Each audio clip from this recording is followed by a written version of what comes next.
Mwasuze mutya musibye mutya kansubire buli kimu kibatambulira bulungi nnyo malidandi sana Fahad Pro UG gemanya era nga ndowooza ba nyingiddewo n'amawulire ate nga bugatambula mu nsonda z'eggwanga yonna ate ne bwero w'eggwanga yonna gwompya era akatoyo gatako njagala kubeera nga ate nkujukiza bujukiza subscribe ate ga notification bell make sure nti okateekako kuba kano kajja kubeera nkakwalatinga nti ensonga nga zino kati ng'eno gyenza okubeera nga nkutangaaza ojja kubeera nga tojja kubeera nga ate ogisubwa. Kakati the lot of things bitambudde over the weekend era nga twalimu n'okufiirwa kwa Honorable Katoro Bwama era nga olunaku olw'ejjo olunaku olwokusatu kosejjo olunaku olwokusatu lwe yaziikiddwa era nga abantu bangi nnyo bannabyabufuzi abayimbi ba comedians ba ministers bonna basobodde okubeera nga ate beetaba mu kuziika kuno era kwabadde kw'amaanyi nnyo nnyini ddala wabula ebimu ku ebyo byenkuleetedde ebimu ku ebyo byakoze amawulire sayidi eyo omukulembeze w'ekibiina ekya National Unity Platform omwami Robert Kyagulanyi Ssentamu aka Bobi Wine naye y'omu ku bagenyi abayitiddwa okubeera nga ate babeera nga bawa endowooza zaabwe oba babeere nga ate bawa speech yaabwe so esobodde okubeera nga ate ajja mu kuziika era nga bwe nkutegeezeza yasobodde okubeera nga ate awa speech ye yayogedde ebintu bingi nnyo nga bwemumanyi nti akoonako sayidi eno n'akoonako ne sayidi eri era nga yatunuulidde sayidi y'ebyobufuzi wabula eteyo sagala mbeere nga ate tugendayo nnyo njagala mbeere nga ate nkuza sayidi eno eya music njagala mbeere nga ate nkuyitiramu ebimu ku ebyo Eddy Kenzo byeyayisizza wali ku mukutu gwe ogwa Facebook then oluvannyuma ate mbeere nga ate nkwongerayo era ku still ku nsonga eno yennyini Kenzo yavuddeyo n'ategeeza n'agamba nti wabula abafere muli bazibu abatuyita ba beggars bafulumira mu government budget area ate bafuna n'omusaala monthly era tebazigaanangako lwaki temuzigabira amalwaliro oba amasomero ennyindo bw'oginyigiriza ennyo awo nateekawo bu exclamation wansi nagetawo n'agamba nti banange mutuleke tulwanirire omulimu gwaffe otherwise tugenda kuyingira mu politics wammwe direct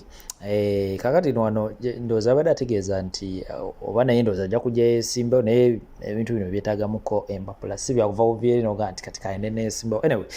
yompise wiyisika neyongere wansi wano yeyongereko n'agamba nti mutuleke tutereeze music omulimu mwagwonoona because mwaguyingizaamu ebyobufuzi fena tunaalya mu politics mwe emisaala mugifuna mu gavumenti yemu gye muwoza nti mulwanyisa we are fighting for copyright and all rights for the musicians ate mwe muwoza beggars how enough is enough bwatyo omukulu Eddy Samusuuza bweyasobodde okubeera nga ate agenda wali ku kibanyi kye kya Facebook nabeera nga ate ateekayo obubaka obwo ng'akoona omubaka oba omwami Robert Kyagulanyi Ssentamu kakati njagala mbeere nga ensonga eno tugitunuulira bwetti mu speech ya Honorable Robert Kyagulanyi Ssentamu sirina we nawulidde kigambo beggars ebimu ku ebyo byayogedde yabawadde bwi magezi n'abagamba nti mwengatte musobole okubeera nga ate mweyambisa Honorable Kiyaga Hilary oba Hildaman musobole okubeera nga ate abakwatizaako musobole okubeera nga ate etteeka lyammwe erya copyright liyita musobole okubeera nga ate muganyulwa mu music wammwe nga bwe nkutegeezeza Eddy Kenzo akulembera ekibiina ekimu federation y'abayimbi abamu era abamu ku abo bakulembera bamwegasseeko ne babeera nga ate balumba sayidi eno era nga olutawo lwabadde lw'amaanyi nnyo awo ngenda kubeera nga ate nkuyisizaawo awo screenshots mpolampola olabe abayimbi abamu bye bazze boogera wabula yo muyimbi nno Maureen Nantume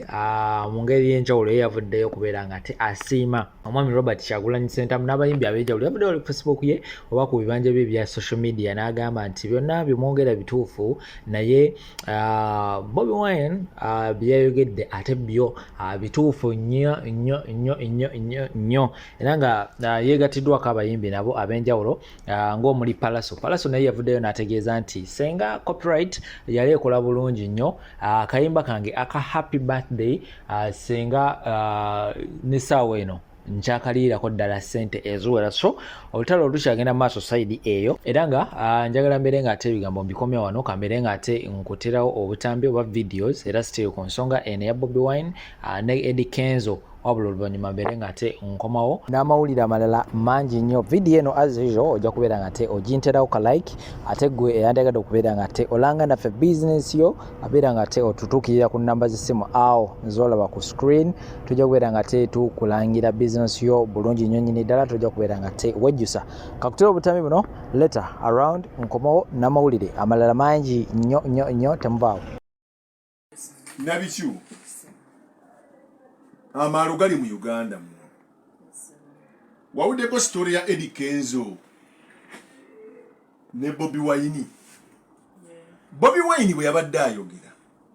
yayogedde lulimi Luganda tayogedde Luzungu sibe kiri ng'ate ali straight bulungi nga Bobi Wine ali straight ate Kenzo no yegendereze bajja mukozesa ensobi omanyi buli lwofuna erinnya olowooza nti oli wa mutawaana wesege kigamba naye erinnya eryokugenda erinnya okgenda dakiika Bobi Wine was very clear. One, audio ye tujina. Bobi Wine Kyagulanyi sentamu. Akamwite Bobi Wine kana.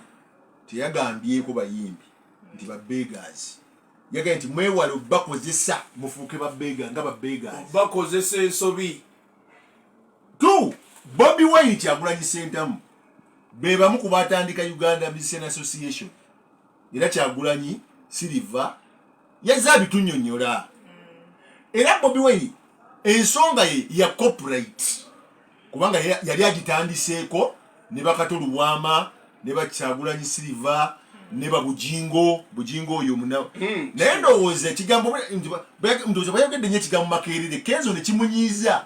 ne bebekulu kyamutwaliddemu kyogamba ekigambo makerere kyabayisiza oyo bujingo twali naye makerere ndowooza kyanyiizizza nnyo Kenzo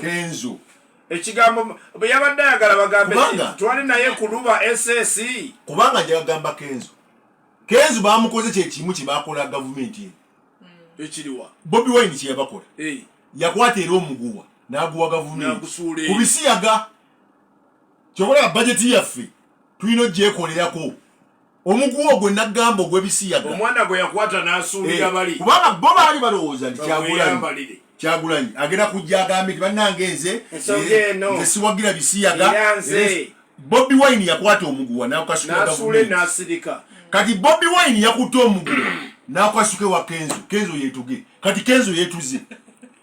Bobi Wine yakuta omuguwa n'akwasukira Kenzo ne yetuga eyapapye nnyo okulinnya emmeeza Kenzo ajja kutomera buliriza tujja kuba amaloboozi ago Kenzo ajja kutomera okusinzira ku ngeri gy'olaba Kenzo ajja kutomera nti bw'atomera kiyinza n'okuaffectinga music career kubanga Bobi Wine yagambyeko tawagira kibiina kya tawagira federation yagambye federation mwegenderezi tebabakozesa okubawa obusente obutono ne babutemaatema zero sente bayizo ziba ne muzirwanira naye nga waliwo ekinene ekya copyright n'abagamba n'obagamba nti yenga oba kyekibaluma ndowooza aba bane Bobi Wine yagejja solowooza nti Bobi Wine yoli Bobi Wine mulala kakati buliriza nti Bobi Wine mulala si ye Bobi Wine gwe mumanyi kadingo bagamba nti Bobi Wine takola atya tasingibwa ekyo kirala ekyo genda mu ekyo jasi mu nsonga eno nkola naawe program evening drive siba kiri enkeera bw'obeera minister of education mba nkyusizza lairo lubo wa chemba lairo nti Rocky kirasi ye yali nye n'okunkubira amasimu tokubira esimanga kubi bebe cool kyalina okutegeera nti Bobi Wine yalinnya level yadde balinga wamu yes kubanga yawandiise ebiboozibozi ekirala ono omwana omuto kubanga nze musinga obukulu Kenzo naye amanye nti ajja kutomera bwe yeesiba ku nsolo ajja kutomera ye bannaye nga bamwesibyeko nnyo kubanga Bobi Wine yakutte omuguwa nga bwe yakola n'agusuula eri bwe yakoze n'akukasukiraani Kenzo kati Kenzo agenda okwetuga buguma ng'omwana yabagambye ekintu kimu kyokka byonna bye bakola bigenda kuyita mu palamenti kati ono yapapye Kenzo tulina abaloya baffe lwakuba Bobi Wine yamuteze nnyo n'amugamba nti Silver Kyagulanyi ategeera nnyo copyright law n'okusinga mmwe kubanga muyimbi abimanyi ate kino mu Uganda Musician Association yasobola okuba president waabwe ontegedde nkulaba baba Kyagulanyi no Bobi Wine was simply doing what explaining and informing bw'aba Kyagulanyi yayogedde mu Luganda ati mwamutegedde osegeera mujja funa ebizibu kati kyeyakozebwa n'akwata omuguwa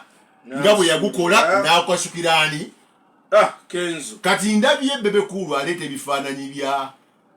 General Sali Musale kuva dda mukwano gw'abayimbi naye kati situation eriwo ku budde buno si yeyedda eno situation bino ebiriwo kati bya palamenti eteeka balina dilongooseza mu palamenti so kati kiyaga omutegedde Hildaman bano bakenzo kye balina okugenda abayamba okuteeka ekintu ku layini be bajjamu kubanga Bobi Wine obuyinza yabukwasa ani kiyaga kati kiyaga etteeka yalina odditibwa ki oditambuza njagala bannaffe bamanye musomesa abaana kutuula mu sitting room zammwe si byakutuula eyo gye mulira akakola kammwe ne mulowooza nti muyinza okukola decision bweziti ebintu byakyuse bebe kulu yegendereza akuze bebe kulu tuli myaka gyegimu akuze bebe kulu kyalina okumanya yakola ensobi luli abantu bamusonyiwola kuba bebe kulu gw'ogamba otya nti wa PCM eyakola PCM ku senior 6 asinga yafuna diploma ku makerere kakati nogoloza abantu bamusonyiwa abantu noloza nti era naye kuolo omanyi Bobi Wine omwegendereza era kuolo Bobi Wine yakwata omuguwa n'agumukasulira bebe naye neyetuga teyasonyiwibwa gwe noloza bamusonyiwa okuswala okuli awo sebo bebe kule ebintu ebimusooka obyetegereze nga tonna byogero oli mukwano gwange abaana baffe basoma temubonoona temudiverting abaana gongambe tiwa PCM asinga oli asinga eyafuna diploma gundi